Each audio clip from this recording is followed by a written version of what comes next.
AlUla FM. Ladies and gentlemen, we're talking about public speaking and how important of a skill it is to, learn. And ladies and gentlemen, I told you yesterday that we have a surprise for you. Now, throughout the show, I've shared some tips with you on how to excel at the art of public speaking, right? But hey, we decided to invite someone who is not only an expert when it comes to public speaking, but he is the world champion of public speaking in 2015, and his winning speech, The Power of Words, continues to inspire people around the world.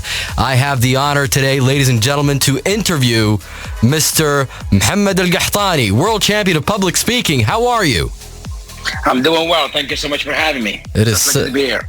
It is such a pleasure to have you. Thank you so much for joining us. My first question to you is, how do you structure a speech? Okay, how do you take it from idea to delivery? Do you have a particular formula that you follow? So actually, any speech, in order for it to be easy for you as a speaker to deliver without missing it, and also easier for the audience to grasp, always divided into an introduction, body, and conclusion. However, answering your question, like how can you take it from an idea into an entire speech, you have to first start with an idea that, because a lot of people, they like to kind of tell stories, and that's actually the mark of a good speaker. Yes, the audience always love to kind of hear a story, but which story is worth saying? And I always say everybody's experiences are like unique and it's worth to be told. But however, try to find an idea where you as a speaker had a revelation or had a change of mind. What incident that happened throughout your life that kind of made you think in a different way? And the incident itself, it could be something drastic like losing someone or something happy or whatever, but it could also be something easy, something mundane, like standing in line at the grocery store. But something happened there that made you kind of think of life in a different way. Right. And tell that story, not just so, hey, look at me and look at my life, but rather that, this is a story and this is how you can learn from it. So that's actually how you can come up with an idea at the beginning. Beautiful. That's amazing. And, humor is a signature part of your speaking style. But let me ask you, knowing that you have spoken in front of diverse audiences in multiple countries, how do you craft humor that connects across cultures? And do you notice a difference in how certain audiences perceive your jokes? So I always strive to have my speeches kind of, universal. Means, people from China can understand it, people from the US can understand it, and people even here in Saudi can also understand it as well. And you are absolutely right. Some humor might be funny here, but people outside don't get it, and vice versa. In fact, some humor might be funny abroad or in the West, but when I always try to craft my jokes, one thing I always do is I have friends from all over the world. So I always rehearse my speeches in front of different people from different ethnicities and different backgrounds and see if the joke can actually land. And sometimes if I'm speaking to an audience and I know what kind of audience I'm facing, I might actually seek coaching from somebody, from one of my friends who are actually from that audience or from that background to see if my joke would actually fly. Wow. So you go deep. You actually, that's pretty awesome. That's quite impressive. But what about, this is something that has happened to me multiple times. I go up on stage and I want to tell a joke. It sounds funny when I'm practicing the speech, but when I deliver it in front of an audience, it just falls flat. What do I do in this case? So, before you even go on stage, I want you to put in mind, or anybody who's listening, always keep in mind that any joke that you tell, there's always a 50-50 chance that the joke will work or not. That's why I always advise people not to start their speech with a joke. I know a lot of speakers, whatever, they think, starting with a joke might lighten the mood and people might, but you run the risk of what if the first joke that you tell, or you start your speech with a joke, and as you said, that doesn't fly, it's going to make you nervous.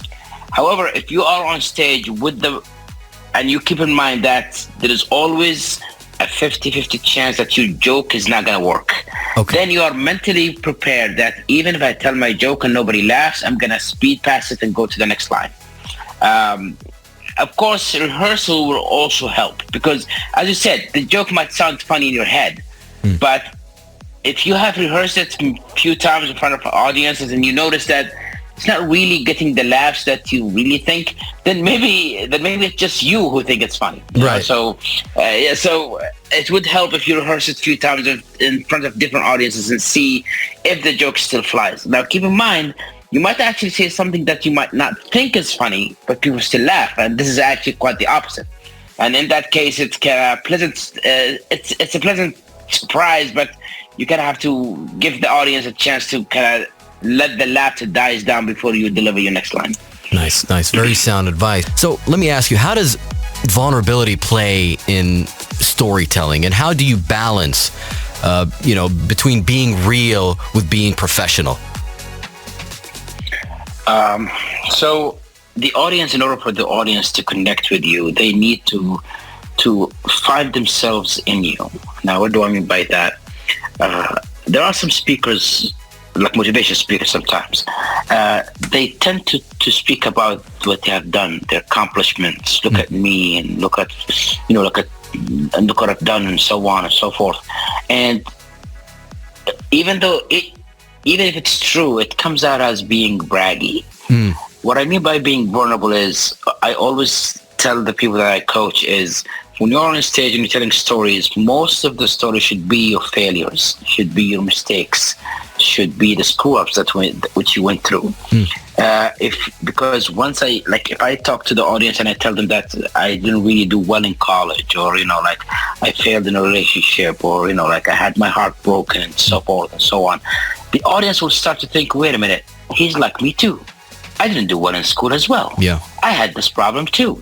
And if this person can actually make it, then maybe I can too. So you are giving them a bit of hope. So always stray away from bragging about what you have accomplished, and rather focus on the thing that went wrong, and how did you learn from them, and how did it make you who you are. Humble yourself. I always say, do not ever be the hero of your own story. Right. If you're going to be telling a story on stage, don't be the hero, but rather be the one who's a bit clueless, or a bit of an idiot, and then somebody else kind of teaches you a lesson or changes you in a better way. So you're not the hero. The hero is somebody else. That humiliates you when you're on stage, and will have a much better impact for your story, rather than you just showing people what you have done, and look at me, and I've done this and I've done that. Right. Yeah, you have to be relatable. Absolutely. Yeah. And finally, in your speech, The Power of Words, you talked about using words to uplift others, right? But what about using words to uplift ourselves? I'm sure that self-affirmation was a big part of your world championship, of you winning the world championship of public speaking, right? Yeah. So I always say that before you actually blame people for not believing in you, how do you expect them to believe in you if you haven't even believed in yourself first? A lot of the problems and the obstacles that we think is our obstacles are just things that we made ourselves. We are the one who told ourselves that this cannot be done, or this is impossible, or this is too hard, or this is challenging. And then we blame the world for being so difficult on us. Guess what? It's you who thought the negative way. So you're absolutely right. Self-affirmation, telling yourself that there is nothing that a human cannot do. And I'm not saying this as a pep talk. This is a reality. There is absolutely nothing that you cannot achieve. The question is, do you want to do it or not? Don't start by thinking about obstacles that could be on your way. Think about opportunities, about what could happen if this works out. And starting with starting to like once you actually believe in yourself first, you'll find out that God will just level up all the entire world just to make it work for you. I grew up with a severe stutter, and I still stutter to this day. You might notice during our talk that it's still there a little bit. So if a stutterer who couldn't speak his entire childhood can be the best speaker in the world, ask yourself, why not me? See, as I said, nothing can be on your way except yourself. Don't think about obstacles, start thinking about opportunities. Very well said. Very well said, Mr. Mohammed AlQahtani. I really appreciate your time. Thank you so much for joining us. You are an inspiration to me and many others.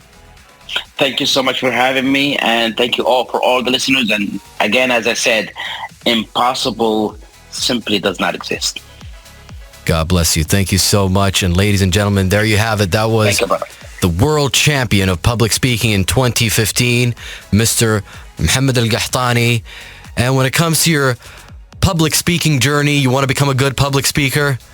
Well, all you got to do is jump. AlUla FM. The sound of Arabia.